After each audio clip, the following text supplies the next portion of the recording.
Here we go. Okay. So, hey, we last time we were doing this, we went to hit the 10 things that advisors must do to grow their business, or phrased in my normal politically correct approach, 10 stupid things that advisors do to screw up their practice and keep their business from growing. And as usual, we got exactly the 3 of the 10 steps. So why don't we pick up from there? We're going to hit number 4. And what number 4, in this handout that we have, and we're kind of off our order on this one, but in this handout, one of the key elements, in fact, is number 5. We're doing number 4 right now, but is upgrade your staff.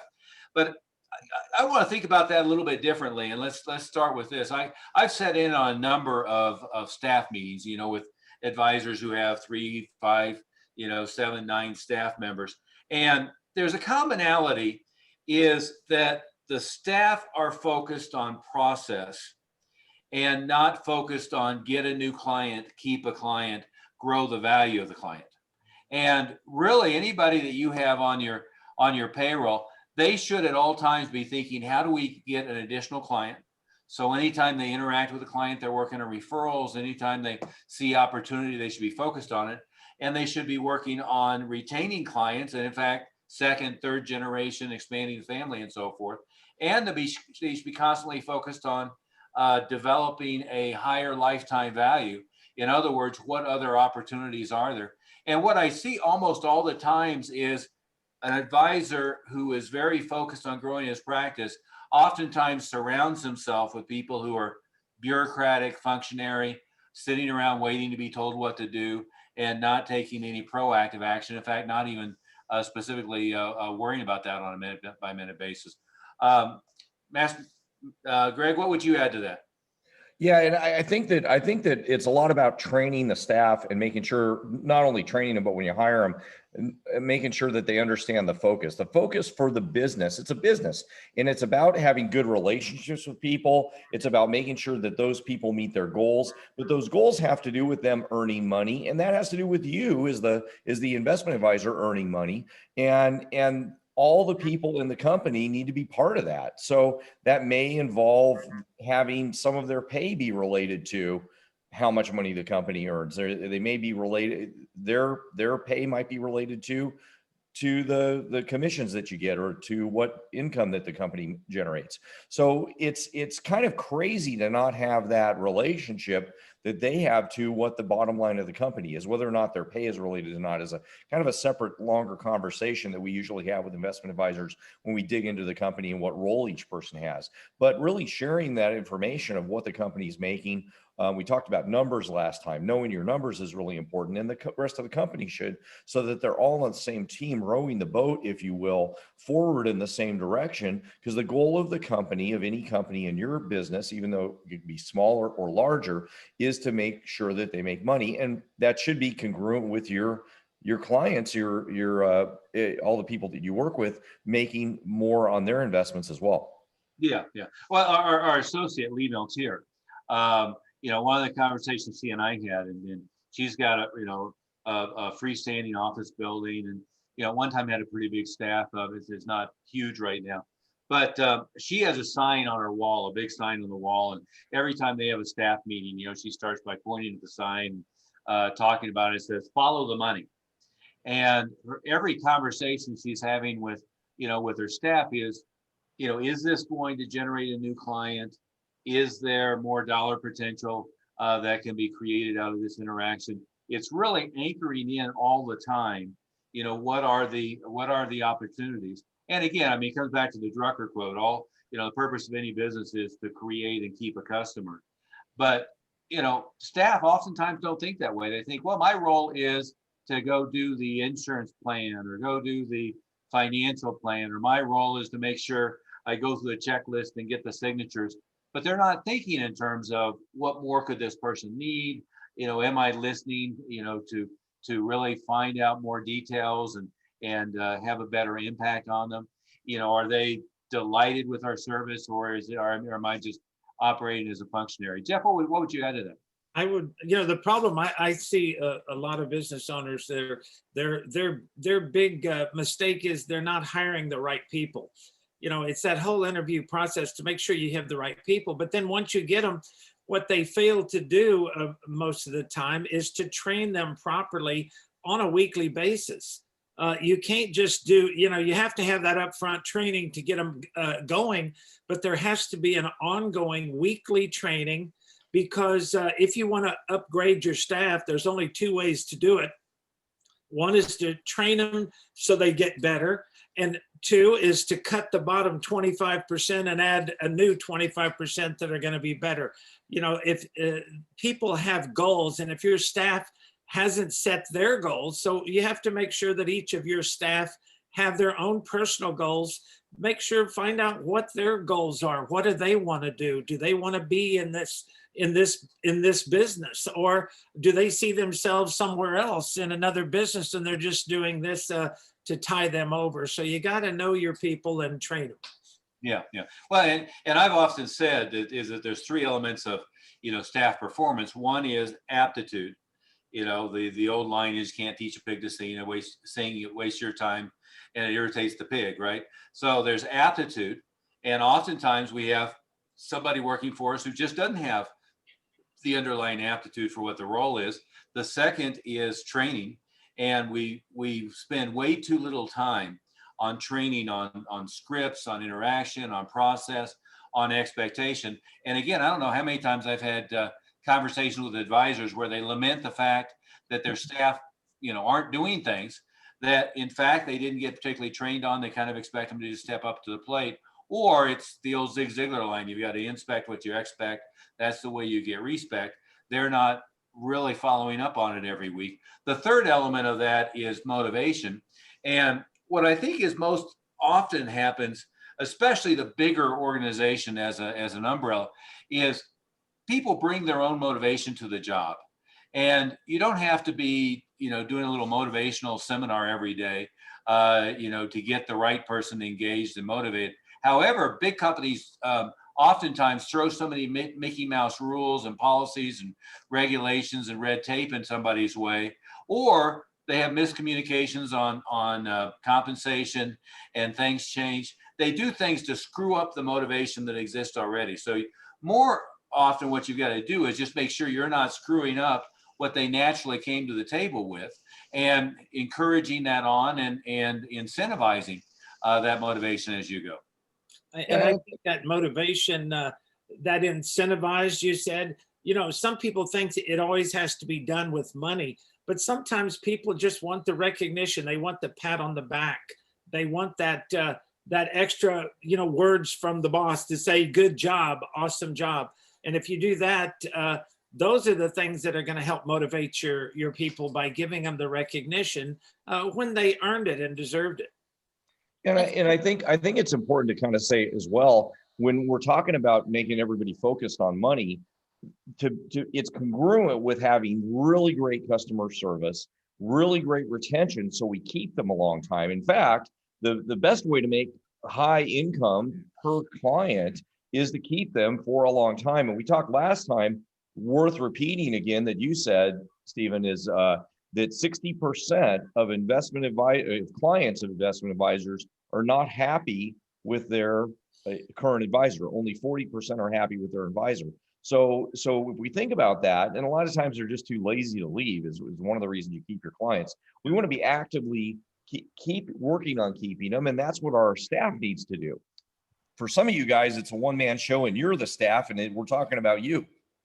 Exactly. That rapport that you were talking about building with your clients, if your staff isn't part of that, it takes only one of your staff to mess up all of the good work and rapport that you've developed, maybe with 2 or 3 of your other staff with them. They just have one bad experience with one of your staff, and all of a sudden, all that goodwill went down the tubes. Yeah, to give you an example is one of the glitches we found in one practice is in the middle of the process, getting the initial meeting, following up the discovery process, going through the details and the close, is his staff member, rather than calling to confirm the appointment, rather than making sure that they showed up that day, tracking them down and rescheduling if there was a no-show, following up to make sure it was canceled or rescheduled. I mean, meant to say is, she was sending an email to schedule an appointment. One email, and if somebody didn't respond, she's saying, well, they didn't respond and set an appointment. And in today's world, Greg, you were going through a minute ago, like the 5 methods of communication, which certainly includes text messaging and email and outbound phone call and face-to-face and direct mail. And, you could do LinkedIn messaging, Facebook messaging, and tweeting them and all that other crap too. But, you've got to have multiple modalities. But more than that, you've got to have anyone who's in your, on your side batting for you. They've really got to be making sure they're staging and they're prepping and they're following up, and they recognize how important that initial contact is, how important that follow-up review process is, how important the level of satisfaction is. On this topic, Mindi, anything we haven't let you get a word in edgewise? Anything to add to this before we head to our next one?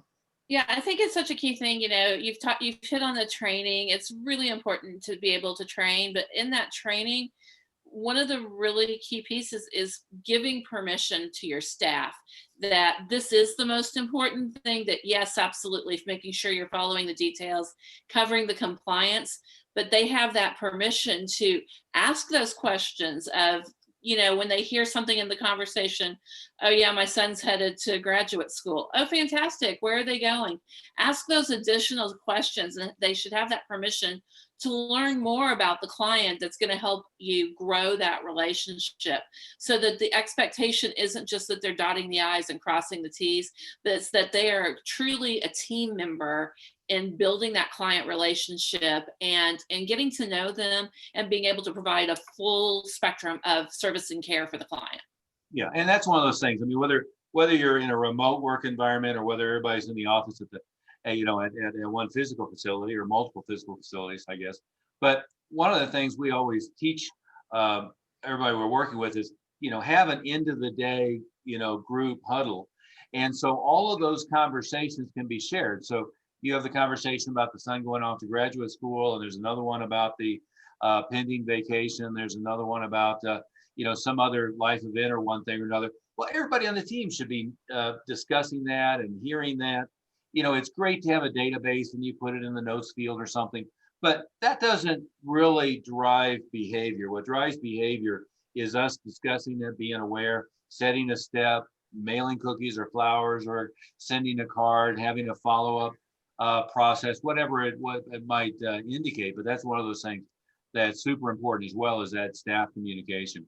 Anyway, let's move on, because we're gonna get through our 10 things that advisors do over a period of like six different sessions.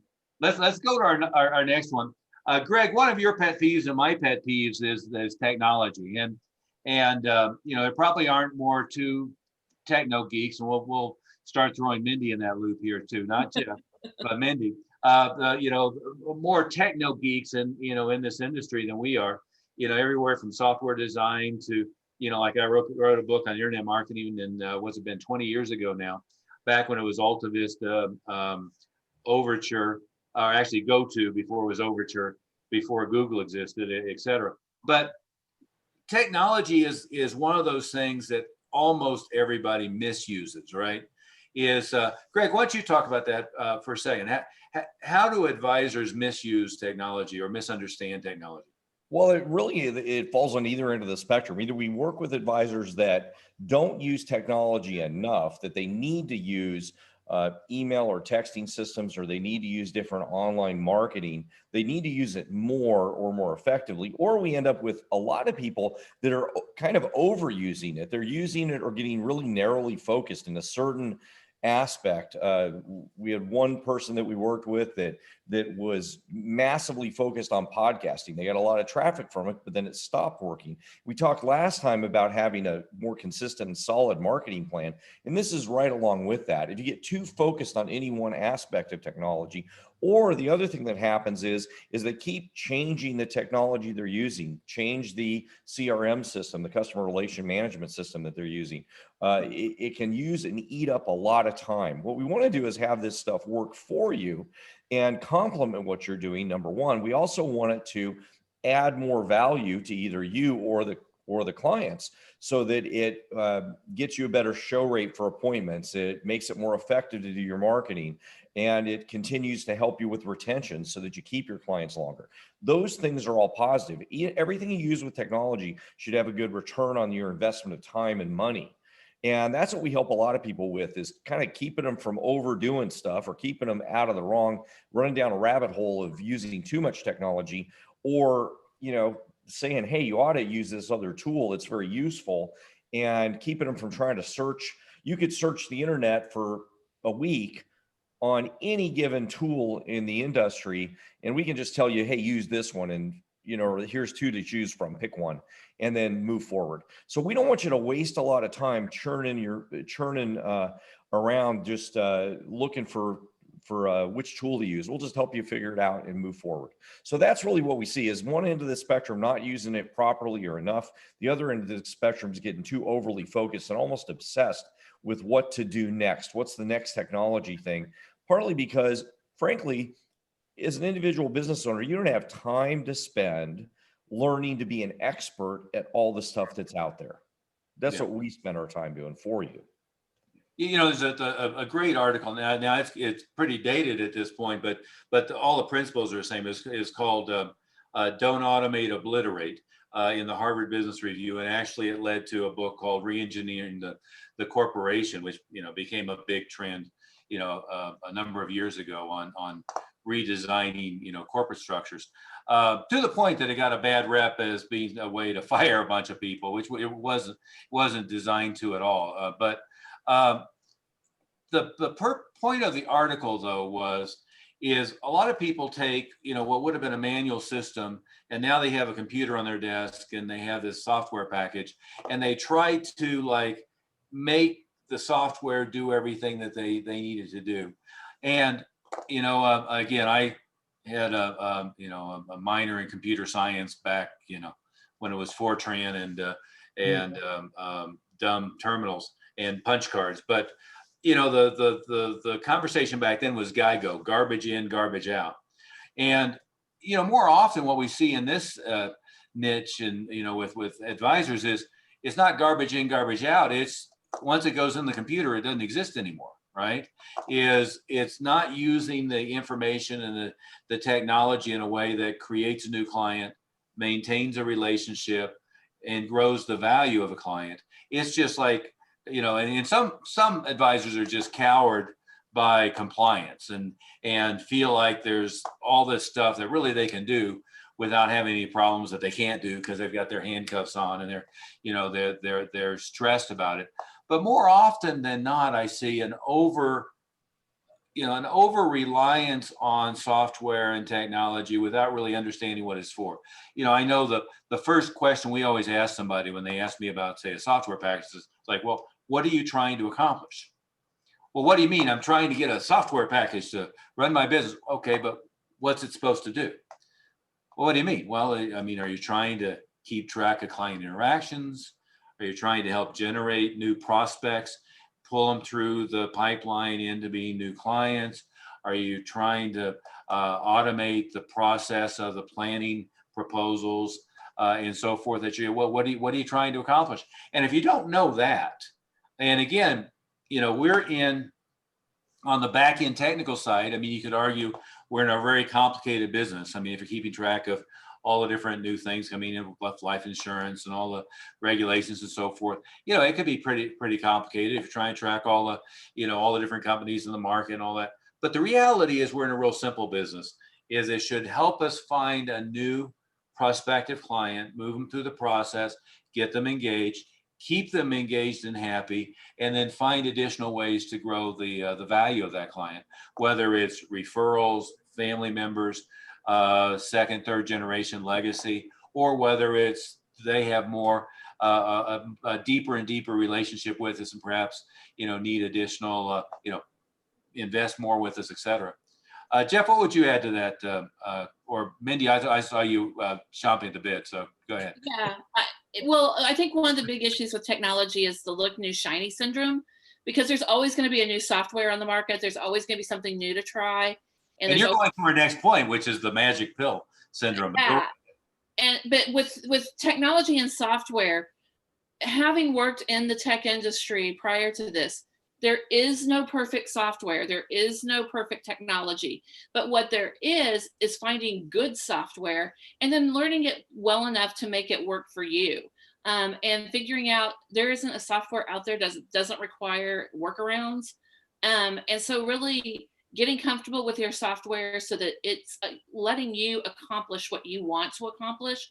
That's the most important part of all of this. Well, It's really that key. And And sticking with the software long enough to learn it that well. And I like Greg's analogy of, you're either underutilizing or you're overutilizing, but you have to remember you're in the people business. So, sometimes when you get too technical and too automated, you lose that personal touch. So it's very important to keep that personal touch, to have all of your staff trained, that they know how to talk, say the right words, to develop the right rapport, so it doesn't sound too technical, too automated. Yeah, absolutely. Well, we beat that one to death, I think. Let's move on. And that same topic, by the way, could be a topic of its own, and we probably will, on marketing, because people get fixated on just one thing, and to the exclusion of all else. And so let's transition to our next point, which is looking for that magic pill.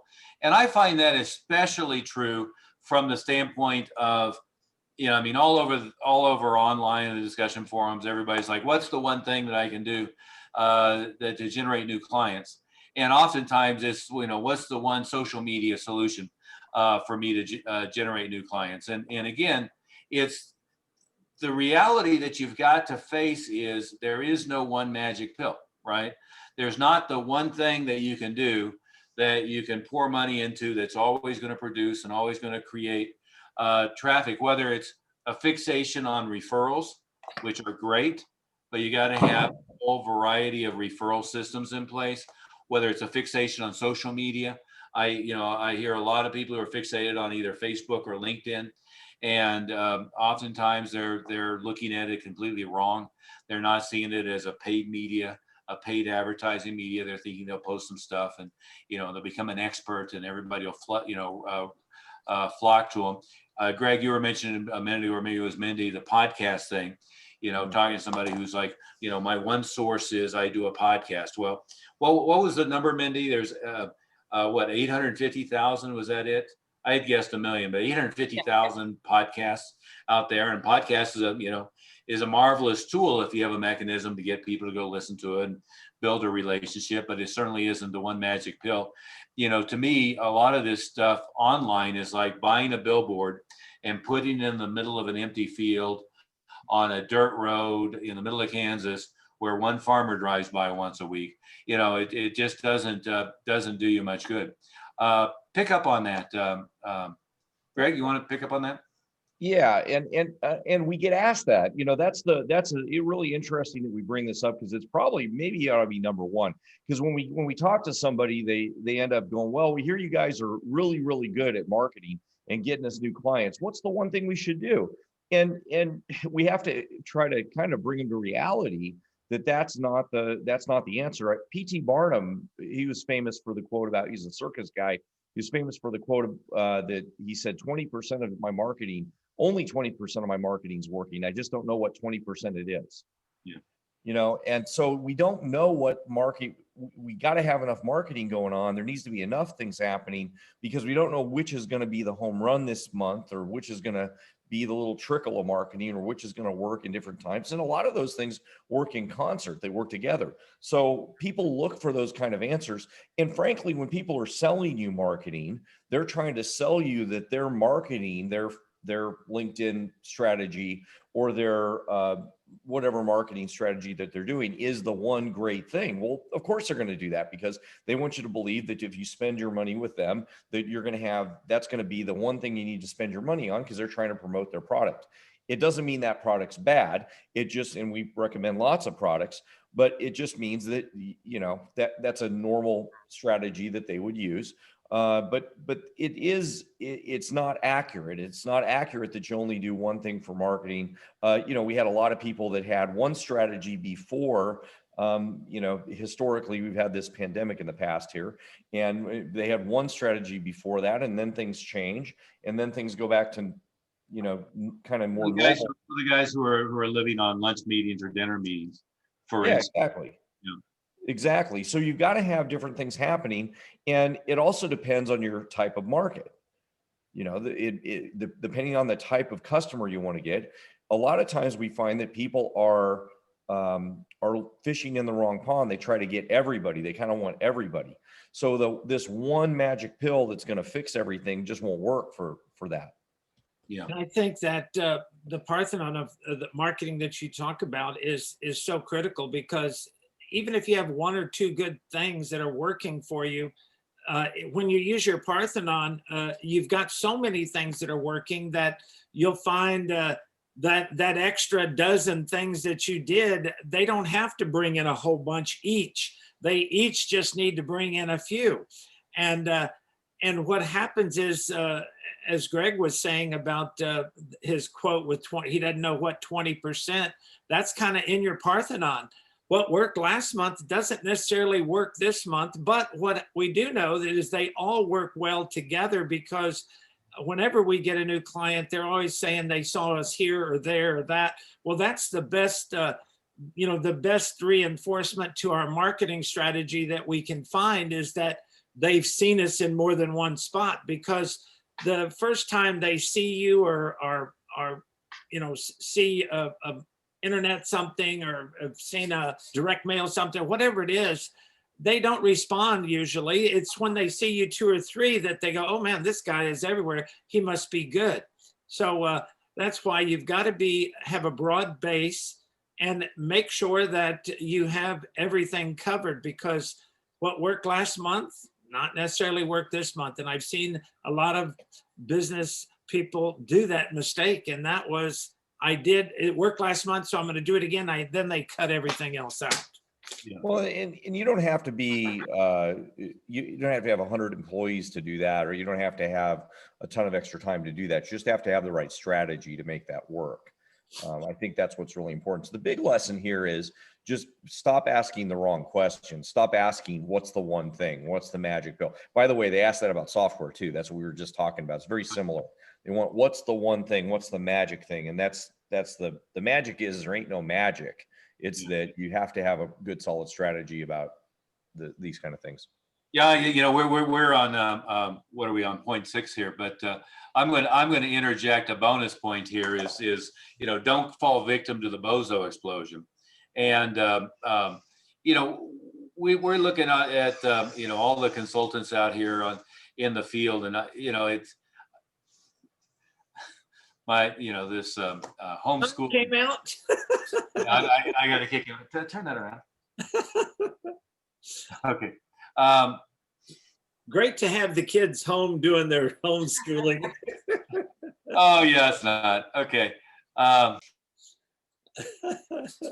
think you're getting ready to talk about the bozo explosion, and just you see that all of these experts are out there, and they're only an expert in one thing. I think that's where you were headed. Right. It's the magic bullet. They've got this one magic bullet that maybe they're even known for, and they had some success in some area, and then people end up following them for that one thing. But in a lot of cases, they haven't had consistent success around a lot of different areas, or they've had a really narrow group of people that have been able to replicate what they're doing, and that's really, really common. And anybody who's telling you you just can't believe them when they're telling you, oh yeah, it's all going to work if you go do X, or it's all going to work if you go do Y. They're not really giving you valid data. And sorry, it's a little bit tougher. It's a little bit tougher. We're not going to BS you, if that's an okay thing to say. We're not going to give you fake answers. We're going to give you real answers to real issues, so you can have a successful business and successful practice for a long time. Well, and we've worked with martial arts schools. We worked with people who are work with dentists, with chiropractors, with MDs, with realtors. You can go through like every different niche, and everyone has the same issue. Is all of a sudden everybody and their brother is popping up to be experts. And, we were joking about at our meeting earlier this morning of like, everybody's got the same, the same approach, even for, for attracting clients. They're all using, what's it called, Greg? ClickFunnels software. Right. And every one of them, they're running a Facebook ad, and they have the one brilliant magic pill solution. Here's the way you can generate 10 appointments a week from LinkedIn, or from 15 appointments from Facebook, or here's the way to spam everybody with email, or the one perfect phrase you can say to generate 1 million referrals. They've got this like one thing that they're all pitching, and even their process is the same. It's go to the click on their Facebook ad, get into their ClickFunnels pipeline, go to a fake pretend live webinar that just happens to start in 5 minutes, or tonight at 7. Go to sit through a death by PowerPoint as they explain to you how somebody generated 1,000 new clients in 12 days, using their magic mystery pill. And then and their follow up is, then they send you an email, 24 different emails as a follow up. And I've probably seen 30 people who that's like, they're all just copying everybody. And rule number one, we talked about this last time, is, I think it was Earl Nightingale, but it's one of the famous speakers from 50s, 60s, said, if you are in business and you don't know what a successful strategy is, just look around at what everybody else is doing and do the opposite. And it's a great thing to keep in mind. I mean, again, I see people who are sitting in an office, in some of the big companies, there's 50 other advisors, and they're all looking at each other, what they're all doing. They're all doing the same thing. Dan Kennedy calls that marketing incest. They're just looking at each other and doing the same thing. It's a ridiculous thing to do. But, from the consultant standpoint, seems like there's a whole bunch of like young gun technical guys who are trying to teach you how to fill your practice with one software or one online source, Facebook, LinkedIn, whatever it might be. And there's a bunch of people who've been in the industry forever who don't know how to market, who 30 years later they developed a big assets under management and a big client base just because they got this one, and then they asked them for a referral, and they just kind of went through. And there's a happy medium there of putting that Parthenon together, but not listening to the bozo explosion. And so many people who have been successful in this field, it's not replicatable because it's just their personality. And it's just, it's them. It's not a system that they have in place. But if you really want to grow big without working 60 hours a week, you've got to have a variety of systems for all those things. But that was a tangent, but I just couldn't resist the my Steve Jobs stolen quote. His quote was, when he took back over Apple, his role was to fire all the bozos. And he talked about how all fast growth companies end up, their biggest problem is they start hiring B players, and B players start hiring C players. And then there's this bozo explosion. And in the consulting side and support side, in every niche, there's this explosion of charitably known as bozos, of people who really don't have a foundation and know what they're doing. And even if they've had some successful past, as you said, Greg, it's not replicatable. It's not something they may be able to do themselves, but they don't know how to teach it and translate it to other people. Yeah, Mindi, I think that's what we're really good at. I'm sorry to interrupt. I think that's what we're really good at is, and we appreciate about the fact that we're able to replicate what we do in lots of different areas. And because we've run multiple businesses, and I think I'm up to 9 businesses, and you're about that, and Jeff's, that many businesses too, and we've run multiple different businesses as well as the investment advisor groups that we work with. So it's something we're really sensitive to. When we're working with you on something, it's something that's replicatable. And it's not based on one guy with a big personality. I always hate that when somebody tries to give you advice and it's basically because he's, he sounds like Tony Robbins and he's in Manhattan, you know. Well, that's hard to do if you're in Hoboken. It's not going to work. So you need to have something that's going to be able to work for you. Yeah. Or in Mankato, Minnesota. Right.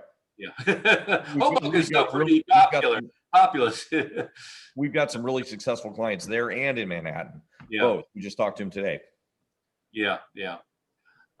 If it hasn't been completely killed off by now. Maybe what would you add to those 2 points? Yeah, I think the thing is, you know, it's the no magic pill. It's just going to take hard work. And I think the other thing is that, you know, when you're learning to be a financial advisor and give guidance to people, nobody teaches you how to market your business and how to run the business side of that. And that's really the key thing. There's multiple facets to marketing a business. There's multiple facets to making it run smoothly.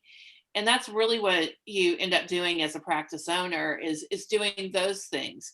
And so, you know, if those aren't the things that you enjoy, that's where you really need to rely on that staff and give them permission to be your marketers. You still have to model that behavior, but really being able to hire the right team, it all flows together, do the right things, and then be able to help people. For the reason you probably got in this was to help people grow their resources and grow your own alongside that. Yeah, and let's leave it with one more point here. I don't know if we're ever going to get to our 10, but I think we're at 7. But there, we had one of my clients before they got started. They had talked to several other clients and former clients, and one of them had said, and I hadn't heard this one before. One of them had said, "Wow, this guy is really good at turning shacks into mansions," and I thought that was a pretty interesting phrase. But the other one had said, and this was Dusty Everson, if you remember, Jeff. But he had said, "Wow, that guy found money laying around in the corners of my business that I never would have known was there." And it's, you know, I heard Jay Abraham say one time, most people have more money lying around on the floor in their businesses they haven't bothered to stoop and pick up than they ever realize. And it's start with looking internally and looking at missed opportunities and looking at what you have right now. And one of the things that, you know, 2 or 3 stories with advisors. One of them I was talking with, and turned out that a big tech company, big multi-billion-dollar tech company, he already had quite a number of executives in that tech company. And I said, "What are you working on?" He goes, "Well, I got this click funnel that I'm doing, you know, that's targeting retirees, and I've got this other thing. I think I'm going to spend, you know, the month trying to recruit CPAs to get CPA referrals." I said, "Well, okay, but how many C-suite level executives and how many executives earning, say, 150,000 a year and more would you say that company that you've already got a good foot in the door has?" He goes, "Well, I don't know." I said, "Well, you can pull that list. You know, I mean, easy. You could go kind of, you know, check LinkedIn, but you could just go pull that list." I said, "Why don't you, if you've already got like 5 of them, why don't we go get 50? I mean, you've already got, you know, your foot in the door. Have you talked to the, you know, the human resources director? Have you talked to, you know, any of the other C-suite executives? Have you talked to the CEO? Have you figured out how to get to the CEO and become the guy there?" Because, you know, if you've already got your foot in the door somewhere, what happens is it's, again, kind of like, I think you were saying it earlier, Mindy, people are like, you know, the dog and the rabbit.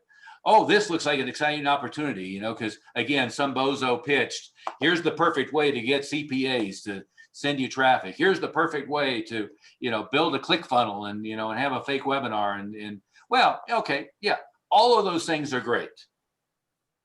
But if we don't look at where we're starting point and what we have already, and I just did this with another client. I went through the you know, the client list and said, "Let's pull your client list. Let's pull, you know, your prospect list, and let's look at what their occupation is. Let's look at where they work.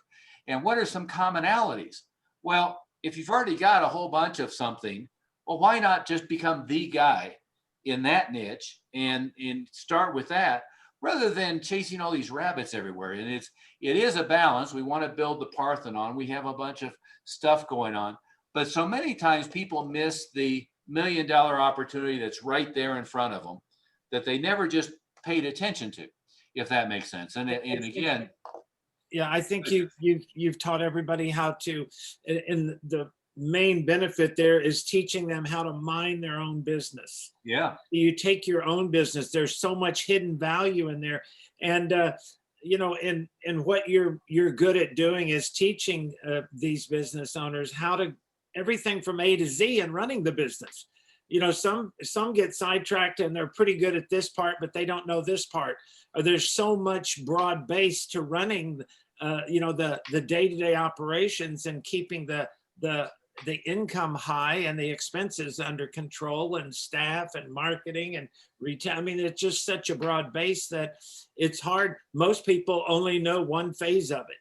And that's, I think, your strongest suit is that we have so many things we can help them with. yeah. I remember my own business. I mean, here in the Denver metro area, maybe 20 years ago now, but I mean, same year we had the marketing director for the Denver Nuggets, the pro basketball team. We had the CFO for the Denver Broncos, the pro football team. Obviously, you have to say that for people like me who don't know anything about football. But we had the CEO of Norwest Bank, which merged with Wells Fargo. We had the human resources director for US West, which is now CenturyLink. And you start to find out that, oh, I've got a client that's in this role. Well, what else could we do with that? Well, there's a lot we could do with that, right? So if you don't really pay attention to those opportunities and figure out really at a deeper level, who your clients are, and go beyond the, who do you know, and go deeper and deeper and deeper into how to build that relationship and how to expand that. Again, you're leaving money laying around on the floor that you're not picking up, and for most practices, that might be $1 million a year that's laying on the floor, nobody ever picked up, and nobody pointed out how to identify it. I guess we better wrap up. We're kind of at our time level, and of course, we started out with the 10 things every financial advisor should do, and we Getting closer. last time. Well, this time we got 4 or 5, depends on how you count it.